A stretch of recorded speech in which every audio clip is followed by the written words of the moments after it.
সূরা ফাতিহা বুকে হাত দিয়ে পড়লে 7 দিনে কি ফলাফল পাবেন জানলে আপনি অবাক হয়ে যাবেন। সূরাতুল ফাতিহা পারে না এমন কোনো মুসলমান নাই। আমরা প্রত্যেক নামাজের ভিতরে সূরা ফাতিহা পড়ি কি পড়ি না? এই সূরা ফাতিহার ভিতরে কিন্তু অনেক ফজিলত রয়েছে এবং সূরা ফাতিহা ছাড়া নামাজও হয় না। আপনি ফরজ নামাজ বলেন, সুন্নত বলেন, নফল বলেন, ওয়াজিব বলেন, সব নামাজেই কিন্তু সূরা ফাতিহা আছে না নাই? সূরা ফাতিহা ছাড়া নামাজ পরিপূর্ণ হয় না। এই সূরা ফাতিহাকে আরেকটি নাম আছে, এই সূরা ফাতিহাকে বলা হয় উম্মুল কোরআন, অর্থাৎ কোরআনের মা। কোরআনুল কারীমের ভিতরে যত সারাংশ রয়েছে তার মূল সারাংশই হচ্ছে কথা আল্লাহ পাক রব্বুল আলামিন সূরা ফাতিহার ভিতরে ঢুকিয়ে দিয়েছেন। সূরা ফাতিহাকে আরেকটি নাম দেওয়া হয়েছে শিফা মিন কুল্লি দা, সকল রোগের ঔষধ।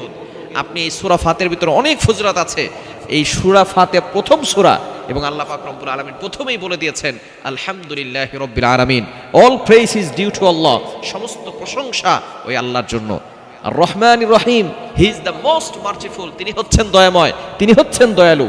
এরপর আল্লাহ বলছেন মালিকি ইয়াউমিদ্দিন, হি ইজ দ্য আল্লাহ পাক রব্বুল আলামিন, তিনি বিচার দিবসের মালিক। এই বিচার দিবস একদিন হবে, একদিন কায়েম হবে। দুনিয়াতে আপনি যাই করেন না কেন একদিন কিন্তু হাসর হবে।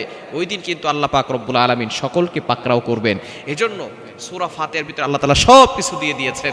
সূরা ফাতিহা এমন একটি সূরা যে সূরার ভিতরে আল্লাহ তাআলা শিফা দিয়েছেন।